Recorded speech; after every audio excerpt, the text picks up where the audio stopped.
Good morning. It is Mystery Monday. Now, this is our first ever podcast. This is our episode 1. We've got some mystery music playing in the background, and we're going to go ahead and we're going to jump right into our story for the day. So, our story is based on true events today, and we are talking about a young lady who is 31. Her name is Pamela Rose Aldridge McCall, and this is what she looks like. Now, Pamela was born in Cedar Rapids, Iowa. Her mom described her as being a transient. She was just a very free-spirited lady. She never stayed anywhere for long, and she used to hitchhike. Now, she was last seen traveling with a truck driver. Now, nobody knows who that person is or any details about this young man. Now, in March, her body was discovered in March of 1991 near an off-ramp in Spring Hill. She was described in the autopsy as being pregnant, and she was 24 weeks pregnant at the time of her death. And the child did not survive. The autopsy said that she died of strangulation and that she also had been raped by her assailant. There was evidence of that. Now, they did do DNA evidence. They did take it, but technology and evidence, they just didn't have enough to base it and go with a case or convict anybody back in 91. However, the case remained unsolved until April of 2019. Now, back in 2014, just to give you a little preview, in 2014, the 22nd Judicial District office reopened all the unsolved cases for Spring Hill, Tennessee. And during the uncovering of all of this, that's when they found more evidence and were able to build a case for Pamela. Now, again, I'll show you a picture of her just so you can refresh your brain of what she looked like. Pamela, they took all of that DNA evidence they got back in 91.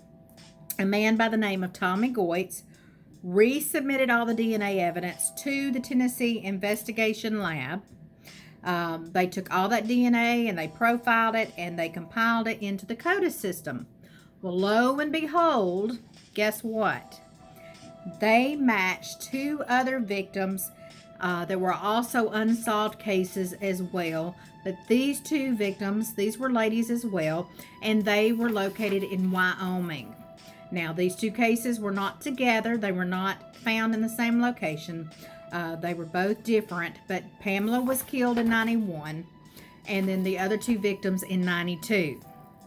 Now, all 3 of these women's cases are linked together. Through the assistance of the detectives and the federal agents, they were able to narrow this evidence down, and they were able to convict a former truck driver by the name of Clark Perry Baldwin.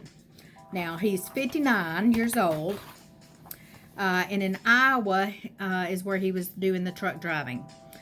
His DNA matched all 3 of these unsolved criminal cases, and he was arrested May the 6th, 2020 of this year, y'all. He is charged with 2 counts of murder in Tennessee, one being Pamela's and one being her unborn child that she was carrying. Now, he is currently pending extradition to Tennessee, awaiting trial.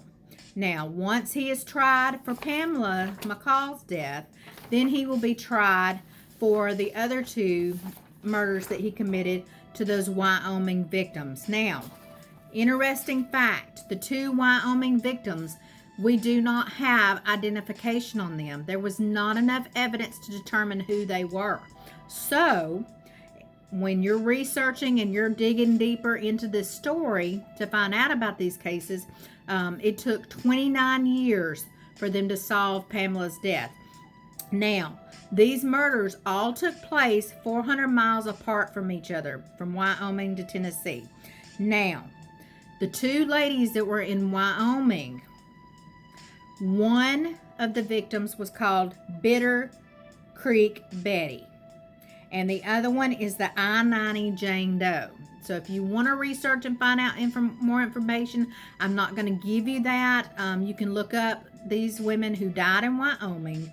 And again, it's Bitter Creek Betty and the I-90 Jane Doe. But we are so glad that Pamela's case has been solved and that there's also justice for Bitter Creek Betty and the I-90 Jane Doe, even though they were not identified with their real, true, accurate names. Now, what is great, but since they reopened all these unsolved cases in 2014 in Spring Hill, Tennessee, they have been able to solve 5 cases, y'all. 5 cases since 2014 have been resolved. The district attorney's office has 3 of those cases have been true convictions, and 2 of them are pending judgment.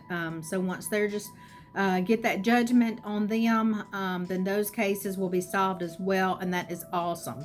So 5 new cases have been solved.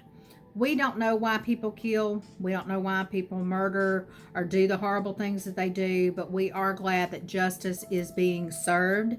And I hope that you have enjoyed this Mystery Monday, and we look forward to your comments and your feedback. And we will see you all tomorrow for our Traveling Tuesday.